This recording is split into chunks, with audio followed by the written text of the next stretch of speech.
Nesta aula você vai entender a relação da contabilidade, governança corporativa e as normas contábeis. Eu sou o professor Antônio Marterson, seja muito bem-vindo, seja bem-vinda ao canal Contabilidade e Negócios. Se você gostar dessa aula, se inscreva no canal, ative as notificações porque todo dia tem conteúdo.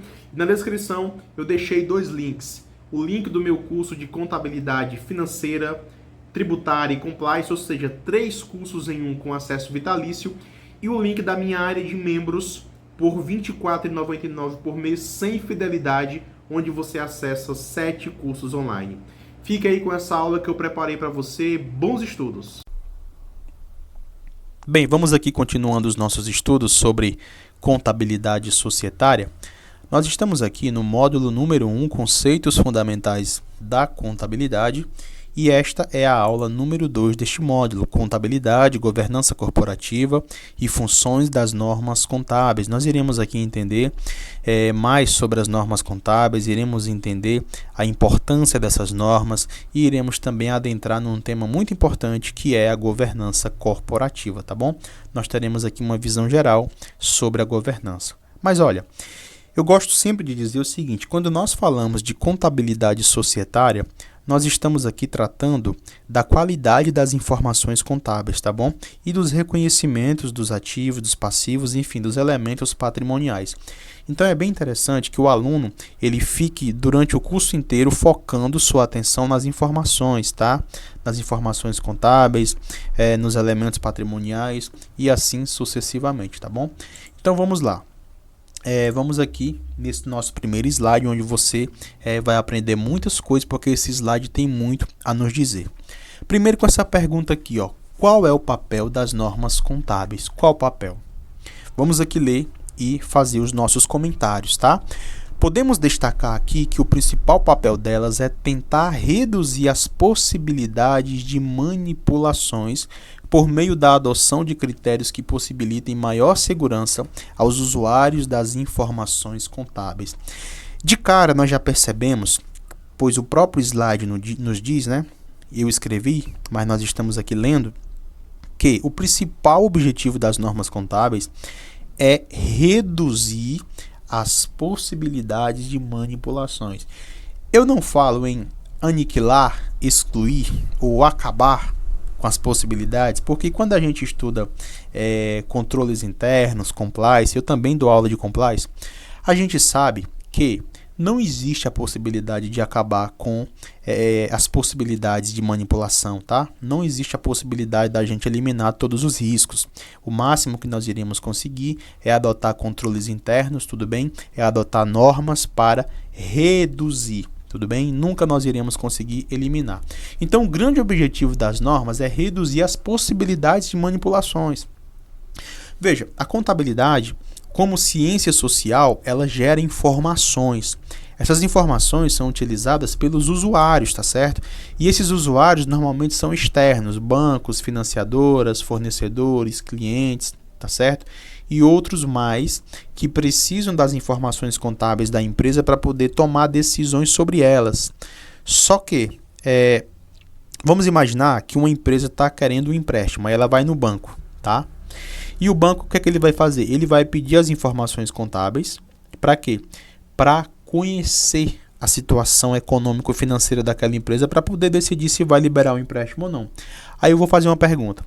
E se as informações contábeis tiverem sido feitas com critérios subjetivos ou com critérios errados da gestão? Será que o banco vai conhecer a verdadeira situação econômica da empresa? A resposta é simples, tá? Não. Por quê? Porque o banco ele pode ser enganado, porque a própria gestão pode falsificar, pode manipular, tá? Ou como nós chamamos em contabilidade, pode fazer uma maquiagem nas informações contábeis. Então veja, a empresa ela tem a gestão que gera essas informações. Perceba que de um lado nós temos a gestão da empresa que gera as informações e do outro lado nós temos os usuários das informações. Os usuários precisam de boas informações para tomar decisão sobre aquela empresa. Até aqui tudo bem. Fica a pergunta, e se a gestão manipular? E aí?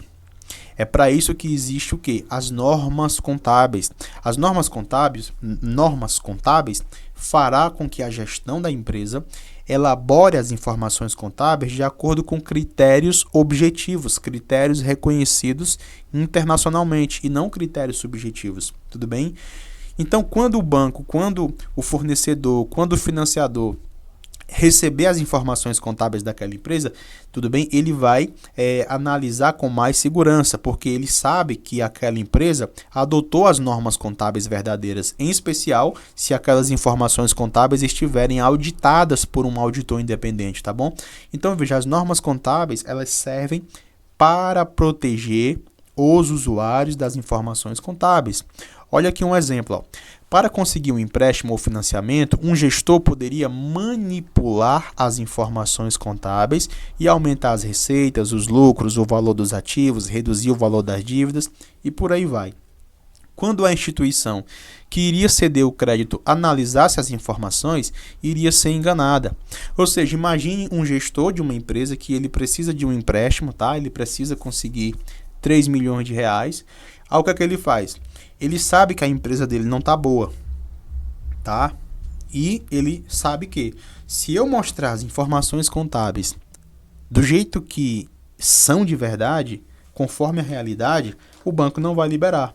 Mas se eu manipular, se eu maquiar, o banco vai aceitar, vai achar que as informações contábeis elas são verdadeiras e a situação financeira da minha empresa vai ser positiva e eu vou conseguir um empréstimo. Então, o que o gestor faz? Ele manipula. Entendeu? É por isso que existe o quê? Existe as normas contábeis para que não exista essa possibilidade, né? Na verdade, não é para que não exista a possibilidade, porque sempre vai existir, tá bom? Mas é para diminuir as possibilidades de manipular as informações, tá? Sem as normas contábeis, cada entidade poderia divulgar suas informações da forma como melhor lhe aprovesse e de acordo com seus próprios critérios, tá? Então, perceba como seria um caos. Se não tivesse padrão, se não tivesse normas, seria um verdadeiro caos, tá certo? Então é por isso que surge a figura das normas, beleza? Continuando aqui, ó. Mesmo com normas contábeis, ainda há a possibilidade de o gestor não estar em conformidade com estas e adotar critérios que produzam efeitos que lhe sejam benéficos, gerando desta forma o que chamamos de informação enviesada, tá? Eu já preparei uma aula sobre essa questão da informação enviesada, tá? Onde nós iremos falar sobre a qualidade das informações contábeis. Então veja, mesmo com as normas, a possibilidade, tá, do gestor manipular continua existindo, tá certo? E é por isso que as informações elas devem ser auditadas por um auditor independente. E por falar em informação enviesada, nós adentraremos agora sobre a governança corporativa. Preste bem atenção. Esse slide aqui é muito importante. Eu não sei se você já ouviu falar na teoria da agência, tudo bem? Teoria da agência e o conflito de interesses. Olha só, surgiu uma teoria chamada teoria da agência, oriunda de um trabalho desenvolvido por Jensen e Macklin em 1976. Nela, uma relação contratual existem duas partes. Então, veja aqui, ó, presta atenção. Numa relação de contrato existem duas partes. Qual a primeira parte? O agente, tudo bem? O agente foi o contratado para elaborar determinada tarefa. Primeira parte. E a segunda parte é o principal, é quem contratou o agente, tá certo? Então entenda, a teoria da agência fala que numa relação contratual existem duas partes, o agente e o principal, tá bom? Essa teoria, ela prediz que o agente está em uma posição privilegiada e por conta disso detém informações quantitativas e qualitativas superiores ao principal. Então perceba, a teoria vai dizer o seguinte, olha, o gestor da empresa, que foi contratado pelos donos da empresa, que normalmente são investidores que ficam de fora, esse gestor ele tem mais informações privilegiadas do que os donos, do que os sócios, os acionistas, os investidores que estão fora. Tudo bem? Desta forma, o principal não tem como saber se o agente realmente está agindo a favor dos seus interesses econômicos. Então, isso é a teoria da agência, tá certo? Que mostra que numa relação contratual existem dois lados e que normalmente o lado que fica dentro da empresa tem muito mais acesso a informações privilegiadas, tá bom? E o nome disso é o quê? Assimetria de informações. Sempre que uma das partes envolvidas num contrato possui informações econômicas superiores à da outra parte, seja de forma qualitativa ou quantitativa, chamamos de assimetria das informações, assimetria de informações. Vamos aqui um exemplo, ó. José, que é um agente, tá? Ele foi contratado por Carlos, tá? A primeira coisa, você tem que entender aqui essa relação. O Carlos, ele contratou o José, tá bom? Por um salário fixo para vender seus produtos. Se José trabalhar pouco, seu salário será o mesmo e com um esforço menor, mas isso afetará o lucro de Carlos. Conseguiu entender aqui? O Carlos contratou o José para que o José venda os produtos de Carlos. Só que se o José trabalhar pouco ou nem trabalhar no final do mês, tá?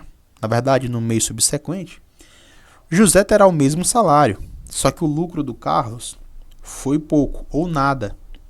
O Carlos tem poucas informações de como está sendo o trabalho de José, se ele trabalhou muito ou pouco, e é desta forma que nascem os conflitos que ocorrem em uma relação contratual. Nesse caso, deveríamos estar pensando que o Carlos deveria pagar comissão ao José e não um salário fixo, pois isso faria com que ele se esforçasse mais para conseguir fechar as vendas e que o Carlos poderia exigir um relatório do José no qual ele indicasse quantas visitas fez, tá? Contudo, a teoria da agência prediz, nesse caso, que o contrato é sempre incompleto e que não existe agente perfeito, e que José poderia sempre dar um jeito para maximizar seus interesses econômicos. Mesmo assim, nada impede que o contrato contenha cláusulas para tentar minimizar esses riscos e que o principal fica sujeito, tá? Os riscos a que o principal fica sujeito. Essas cláusulas servem para evitar o chamado oportunismo do agente. Então, a teoria da agência é essa. Numa relação contratual, temos duas partes. Normalmente, a parte que fica do lado de fora, a que contrata, a que não está dentro do negócio todos os dias, e a parte que fica do lado de dentro, a que gere, que tem informações privilegiadas, tá certo? E que nós chamamos isso de assimetria das informações, tá bom? Vamos aqui falar um pouquinho sobre o nascimento da governança corporativa. Foi por intermédio do estudo dessas teorias que nasceu a governança corporativa, tá? A Organização para a Cooperação e Desenvolvimento Econômico, a OCDE, define como governança corporativa o sistema usado segundo o qual as entidades são dirigidas e governadas, visando proteger os interesses do principal em relação às ações do agente. Então, a governança corporativa ela serve para proteger os interesses do principal, de quem contrata, dos donos, em relação a quem governa, a quem administra, tá bom? Então, isso aqui é muito interessante. Só que existe uma relação entre a contabilidade e a governança corporativa, tá? A contabilidade entra aqui como um mecanismo de governança corporativa, pois ela auxiliará o principal a monitorar o trabalho do agente. Como? Através das informações contábeis, tá bom? Veja bem, o papel das normas contábeis aqui é de representar fielmente as informações sobre o desempenho do agente por intermédio do seu conjunto de regras e assim evitar a manipulação das informações. Uma boa governança corporativa precisa ter 4 pilares muito bem definidos: a prestação de contas, a conformidade, a transparência e senso de justiça. Então perceba uma coisa, imagine que você é um empresário, é uma empresária, tá? E contratou um gestor, contratou um administrador para tomar de conta dos seus negócios, tá certo? Ou de sua empresa ou de várias empresas. Como é que você vai saber que o gestor está trabalhando conforme ele tem que trabalhar? Como é que você vai saber que sua empresa está em boas mãos e está bem financeiramente? Você vai simplesmente acreditar naquilo que o gestor te fala? Bem, seria muita inocência, né? O que você faz? Você vai exigir que ele siga todas as normas contábeis, que ele obedeça tudo aquilo que as normas contábeis ensinam, tá? E obrigam. E quando ele elaborar as informações contábeis, quando o setor contábil da sua empresa elaborar as informações contábeis, aquelas informações elas serão auditadas por uma auditoria independente e essa auditoria dificilmente vai se corromper, tá bom? Então, você terá em suas mãos relatórios sobre a situação econômica de sua empresa. Relatórios esses que, com toda certeza, serão fiéis conforme a realidade, tá bom? Uma governança corporativa ela tem 4 pilares. O primeiro é a prestação de contas, tá certo? Então, o gestor ele tem que prestar contas. Outro pilar é a conformidade ou compliance, tá? Ou seja, ele vai seguir todas as regras do mercado, todas as regras de justiça, tá bom? Inclusive éticas e morais. A transparência, tá bom? Ele sempre tem que deixar claro o que está fazendo e o senso de justiça, tudo bem? A nossa empresa não pode se dar bem, mesmo que outra empresa se dê mal. A nossa empresa não está acima de tudo, tá? A gente vai concorrer, a gente vai fazer de tudo para que o nosso negócio, para que a nossa gestão seja a melhor possível, sem pisar em ninguém, sem cometer, inclusive, infrações, tá bom? Veja, vamos aqui pensar. Quais as estratégias mais comuns de manipulação de informação contábil por parte do agente? Então, vamos aqui pensar, tá? Quais as estratégias mais comuns que o gestor de uma empresa utiliza para fingir, para manipular as informações contábeis? Primeiro aqui, ó, evitar a divulgação do prejuízo. Quando o negócio tem um prejuízo, ele finge que não teve, ele não divulga. Ele dá um jeito para que o negócio não apresente o prejuízo, tá bom? O prejuízo já aconteceu, mas ele dá um jeitinho para não divulgar. Suavizar os resultados para que a empresa pareça ser menos arriscada. Então, teve um prejuízo de 1 milhão, ele coloca lá um lucro de 100 mil. Ele suavizou o resultado, tá bom? Aí vamos imaginar que a empresa teve um lucro de 300 mil, ele coloca lá um lucro de 400. É claro que eu estou aqui utilizando números baixos, tá? Normalmente esses problemas acontecem em empresas com números altos. Ele aumenta um pouquinho o lucro para parecer menos arriscada, tá bom? Reduzir a carga do imposto de renda, ou seja, a empresa ela tem que pagar um imposto de renda de 100 milhões de reais, mas o gestor dá um jeitinho, faz lá uma manipulação para que o imposto de renda não seja 100 milhões mais 60 milhões e tenha lá uma sonegação de 40 milhões. O problema é que se esses 40 milhões forem descobertos, tá?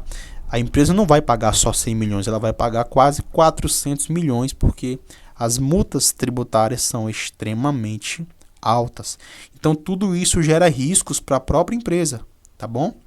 Aí fica a pergunta, o que é que o gestor ganha sonegando imposto? É simples, se ele sonegar imposto, o lucro vai aumentar, o lucro vai ser maior. Se o lucro for maior, ele vai ter uma participação maior nos resultados. Conseguiu perceber? Só que essa participação, esse lucro maior, isso é feito através de uma sonegação fiscal que é muito perigosa para a empresa, tá bom?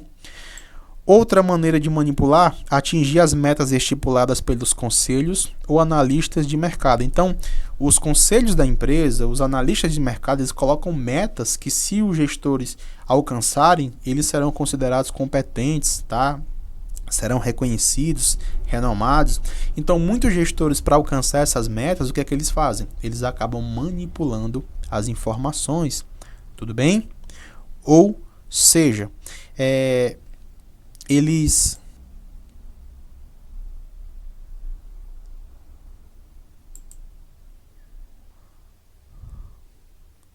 acabam ignorando péssimos resultados, eles acabam escondendo prejuízos para que eles pareçam extremamente competentes, tá bom? Então tudo isso eles fazem. Atenção! Nos Estados Unidos e em outros países com mercados de capitais mais desenvolvidos, em que a propriedade das companhias é mais pulverizada, com maior número de acionistas minoritários participando do capital, o conflito mais recorrente entre Entre a gente, o principal ocorre entre executivos, contratados e acionistas. E o principal problema é a manipulação do resultado para aumentar a remuneração dos executivos. Então, os executivos contratados, eles acabam muitas vezes inflando os resultados, porque quanto maior o resultado, quanto maior o lucro, maior o quê? A remuneração desses executivos, tá bom? Então, isso sempre gerou problema nos Estados Unidos. Perceba que os próprios gestores das empresas podem ter interesse em distorcer e manipular os números delas. Como? Por exemplo, simulam um prejuízo para não pagar imposto de renda, só que se for descoberto, tá? A multa vai ser 5 vezes maior do que o lucro. Ser subornado por alguns acionistas para aumentar o lucro e os acionistas ganharem mais dividendos. Tá? Perceba que aqui os próprios acionistas, ou seja, quem contratou, também pode se corromper. Tá bom? Superavaliar estoques para fingir ter o ativo maior. Então, o estoque vale ali 50 milhões, ele superavalia para 70 milhões para parecer que a empresa tem um ativo maior e assim conseguir um empréstimo, tá bom? Subavaliar um passivo para fingir ter menos dívidas e conseguir empréstimos e financiamentos. Então, tudo isso seria fraude e corrupção. O passivo vale 100 milhões e acaba acontecendo uma subavaliação e o passivo de 100 milhões, ou seja, as dívidas de 100 milhões, são subavaliadas para 70 milhões.